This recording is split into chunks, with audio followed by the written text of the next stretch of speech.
what's more? Fuck that up. You want more? Well,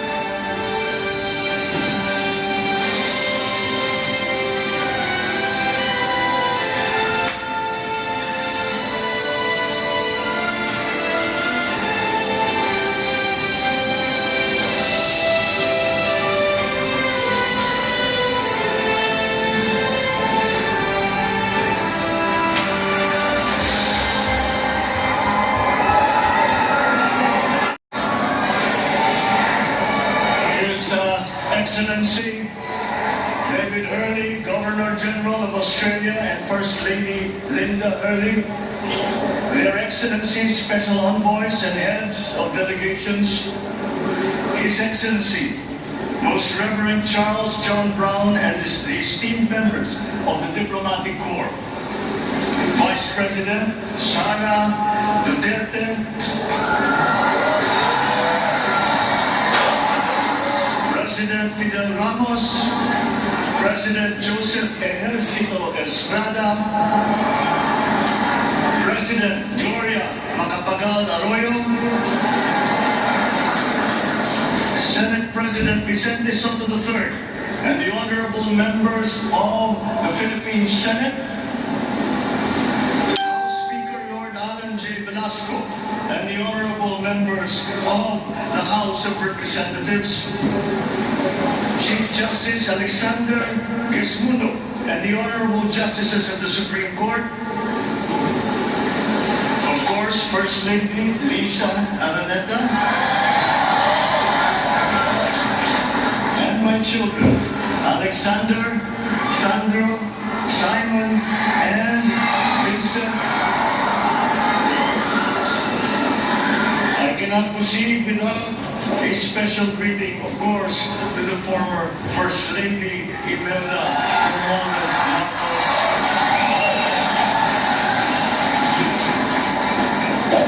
Other distinguished guests, ladies and gentlemen, my friends, ang aking minamahal na mga kababayan, magandang tanghali po sa inyong lahat. This is a historic moment for us all. I feel it deep within me. You, the people, have spoken, and it is resounding. When my call for unity started to resonate with you, it did so because it echoed your yearnings, mirrored your sentiments, and expressed your hopes for family, for country, and for a better future. That is why it reverberated and amplified as it did, to deliver the biggest electoral mandate in the history of Philippine democracy.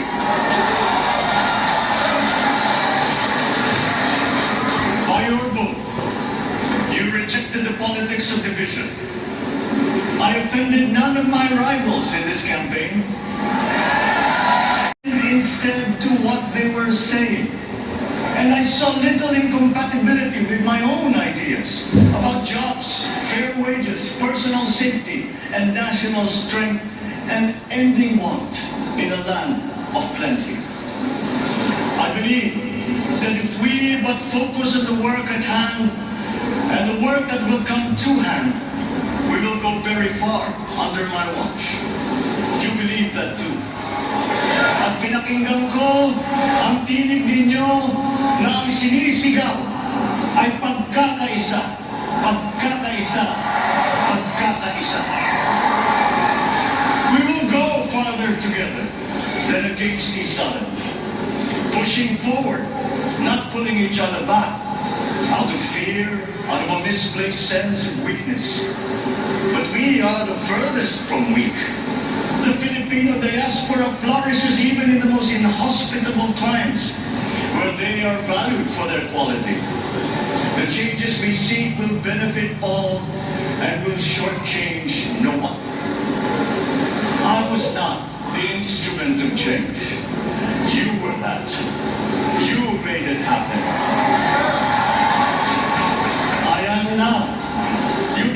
need to be experiment to enable changes to benefit all. I fully understand the gravity of the responsibility that you put on my shoulders. I do not take it lightly, but I am ready for the task. Wow! I want to rely on it. But rest Nice assured, speech. I do not My put God. on a blind cooperation that's No, he doesn't bring anything. He doesn't read. Say you could be president, I don't I know. once knew a man who saw But he what is Canada very had achieved intelligent. since independence, in a land of people with the greatest potential for achievement, and yet they were poor. But he got it done, sometimes with the needed support, sometimes without. So will it be with his son. You will get no excuses from me. I am here not to talk about the past. I am here to tell you about our future. Yes! A future of sufficiency, even plenty, of readily available ways and means to get done what needs doing. By you, by me. We do not look back, but ahead. Up the road that we must take to a place better than the one we lost in the pandemic. Gains made and lost, opportunities missed, well-laid plans superseded by the pandemic. Indeed, ours was the fastest growing economy in ASEAN by ways now outdated. We shall be again by radical change in the way the world must now work to recover what we have lost in that fire and move on from there. We face prospects of the spread of the war abroad, of which we are totally blameless. We seek friendship with all. But countries like ours will bear the brunt of it.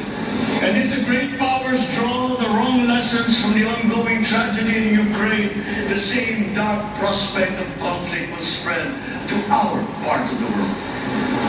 Yet, there is more out there. Like going forward by new ways of doing that the pandemic forces to adopt. A stronger resilience, quicker adaptability. They are our best prevention. They are our best protection. Quiet reflection in a rough and tumble campaign of a breadth and intensity never experienced revealed some of them, such as a willingness to listen despite the noise, the hesitation to quarrel over differences, and to never, ever give up hope of reconciliation. These gave me the peace to ponder deeper.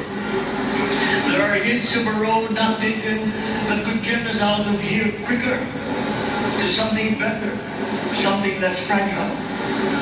There is also what you, the people, did to cope. But this time empowered by new techniques and more resources. You got by, getting some of what you needed with a massive government help. And for this, I thank my predecessor for the courage of his hard decisions. But there is a way to put more means and choices in your hands. I trust the Philippines.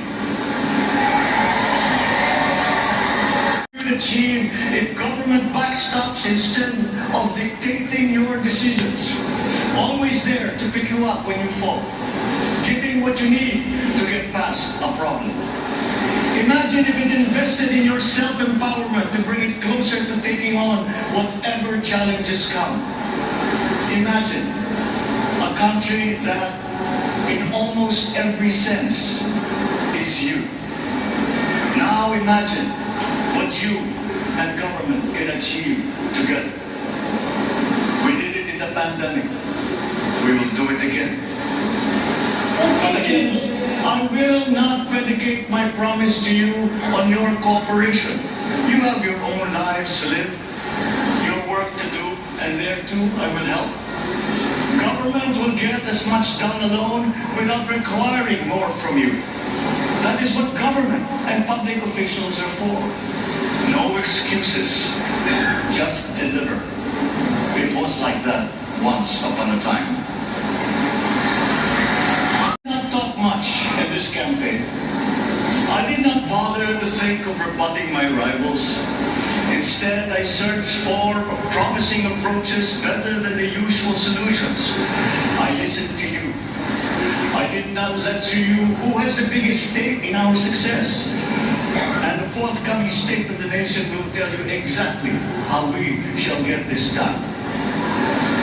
In this fresh chapter of our history, I extend my hand to all Filipinos. Come, let us put our shoulders to the wheel. That wheel of faucet turn to repair and to rebuild and to address challenges in new ways to provide what all Filipinos need, to be all that we can. We are here to repair a house divided, to make it whole, and to stand strong again in the Bayanihan way, expressive of our nature as Filipinos. We shall seek not scorn dialogue, listen respectfully to contrary views, be open to suggestions coming from hard thinking and unsparing judgment, but always from us, Filipinos. We can trust no one else when it comes to what is best for us. Past history has often proven that. Solutions from outside divided us, none deepened our understanding. They were always at our expense. Never forget, we are Filipinos. One nation, one republic, indivisible. We resisted and never failed to defeat foreign attempts to break up our country in my father's watch. His strongest critics have conceded that. So let us all be part of the solution that we choose. In that lies the power to get it done. Always be open to differing views, but ever united in our chosen goal. Never hesitating to change it, should it prove wanting. That is how agile, resilient republics are made. Our future we decide today. Yesterday cannot make that decision anymore, nor can tomorrow delay it. The sooner we start, the surer and quicker the prospect of achieving our future. What's happening to others can happen to us, but it will not. We see what's happening. We are witness to how it is being stopped, and we have seen the glory that crowns struggle against all odds. Giving up is not an option. We've been through times of bitter division, but united, we came through to this when it shall begin again, but better. The campaigns I've run have taken me here where I stand today. I listened to you, and this is what I've heard. We all want peace in our land. You and your children want a good chance to better life in a safer, more prosperous country. All that is within reach of a hard-working, warm and giving race. Your dreams are mine. Pangarap nyo ay pangarap ko. How can we make them come true? How can we do it together? But I will take it as far as anyone with the same faith and commitment can, as if it depended entirely on himself. Sa pangarap na maging mapayapa ang ating bansa, ang pangarap nyo ay pangarap ko. Sa pangarap na maging maunlad ang ating bansa, ang pangarap nyo ay pangarap ko. At sa pangarap na maging mas masinan ang kinabukasan natin at ng ating mga anak, ang pangarap nyo ay pangarap ko. We are presently drawing up a comprehensive, all-inclusive plan for economic transformation. We will build back better better by doing things in the light of the experiences that we have had, both good and bad. It doesn't matter. No looking back in anger or nostalgia. In the road ahead, the immediate months will be rough, but I will walk that road with you. The pandemic ravaged bigger economies than ours. Virus is not the only thing to blame. What had been well built was torn down. We will build it back better. The role of agriculture cries for the urgent attention that its neglect and misdirection now demands. Food self-sufficiency has been the key promise of every administration. None but one delivered. There were inherent defects in the old ways and in recent ways too. The trade policy of competitive advantage made the case that when it comes to food sufficiency, a country should not produce, but import what other countries make more of and sell cheapest. Then came Ukraine. The most vulnerable when it comes to food are the countries furthest away from the conflict, those bearing no blame for provoking it. Yet they face the biggest risk of starvation. If financial aid is poured into them, though it never is, there is nothing to buy. Food is not just a trade commodity. Without it, people weaken and die. Societies come apart. It is more than a livelihood.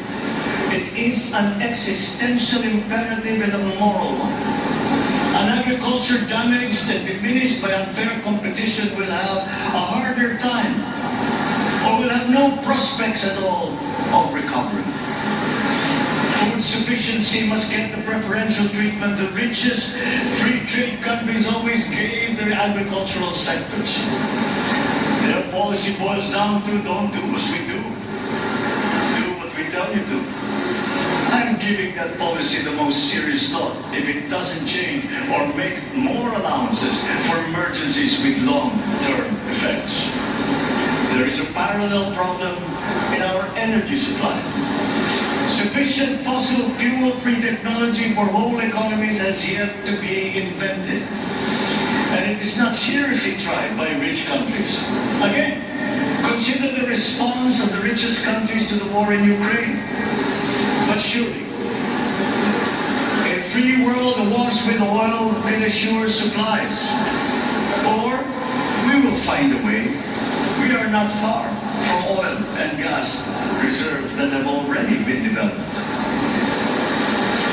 What we teach in our schools, the materials used must be rethought. I'm not talking about history. I'm talking about the basics, the sciences, sharpening theoretical aptitude and imparting vocational skills, such as in the German example, alongside the national language, with equal emphasis and facility in the global language, which we had and lost. Let us give OFWs all the advantages we can for them to survive and to thrive. Our teachers from elementary up are heroes fighting ignorance with poor paper weapons. We are condemning the future of our race to menial occupations abroad. Then they are exploited by traffickers. Once we had an education system that prepared coming generations for more and better jobs. There is hope for a comeback. Vice President and soon-to-be Secretary of Education, Sara Duterte Carpio, will fit that mission to a T. We got unprepared, under-equipped, and understaffed to fight the next pandemic. To start with, we never got over the pandemic of poor, if any, free public health. The last major upgrade of a public health system, exemplified by the resources poured into PGH, predates the current shambles by 3 generations. Our nurses are the best in the world. They acquitted themselves with the highest distinction abroad, having suffered even the highest casualties. With the same exemplary dedication at home, they just got by. They are out there because because we cannot pay them for the same risk and workload that we have back here. There will be changes starting tomorrow. I am confident because I have an uplift in my cabinet. There were shortcomings in the COVID response. We will fix them out in the open. No more secrets in public health. Remember, I speak from experience. I was among the first to get COVID. It was now a walk in the park. My father built more and better roads, produced more rice than all administrations before his. President Rodrigo Duterte built more and better than all the administrations succeeding my father. And so well that the economic dogma of dispersing industry to develop the least likely places has been upturned.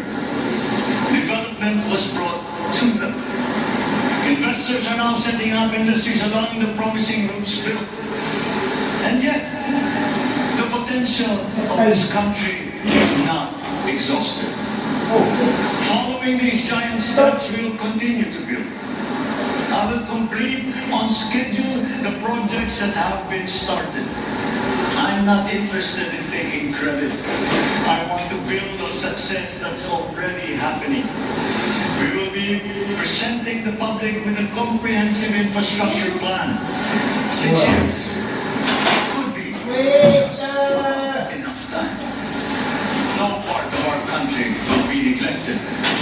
Progress will be made wherever there are Filipinos, so no investment is wasted.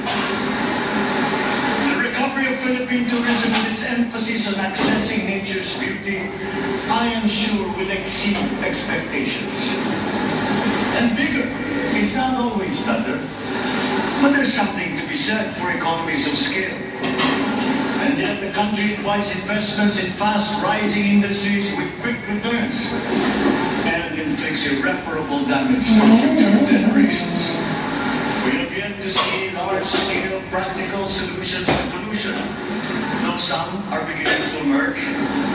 But there are tried and proven new ways of mitigation. Have been turning on the sand dunes of Ilocos Norte, harnessing the power all around, but unseen, long before this day. I built them. The rich world talks a great deal, but does a lot less about it than those with much less, but who suffer more death and destruction from climate change and lack of adaptation. At minimum, he speak about anything general. He speak about the economy in the world. He speak about the climate change. Duterte speak about nothing. Only he speak. And help them recover ouais. and move on to lessen the harmful impact of climate change. We have our part to play. We are the third biggest plastics polluter in the world. But we won't shirk from that responsibility. We will clean up. You will not be disappointed, so do not be afraid. With every difficult decision that I must make, I will keep foremost in my heart and in my mind the debt of gratitude I owe you for the honor and responsibility that you have conferred on me. Whatever is in a person to make changes for the better of others, I lay before you now in my commitment. I will try to spare you. You have your other responsibilities to carry. But I will not spare myself from shedding the last bead of sweat or giving the last ounce of courage and sacrifice. And if you ask me why I am so confident of the future, I will answer you simply that I have 110 million reasons to start with. Such is my faith in the Filipino.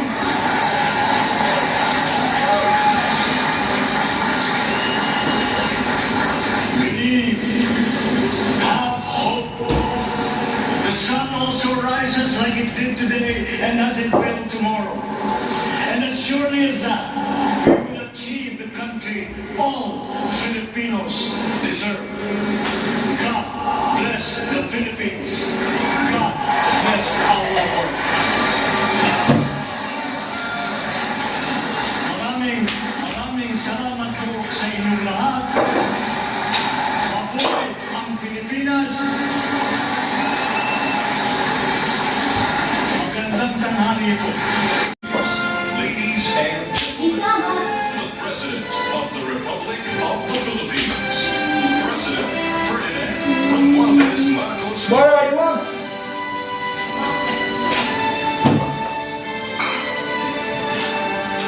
We will now have a photo opportunity with President Ferdinand Romualdez Marcos Jr. May we invite the first family on stage. First Lady Liza Araneta Marcos, Ferdinand Alexander Sandro Marcos, Joseph Simon Marcos, and William Hey, Vincent Marcos. Marcos. Hindi ko ako nun.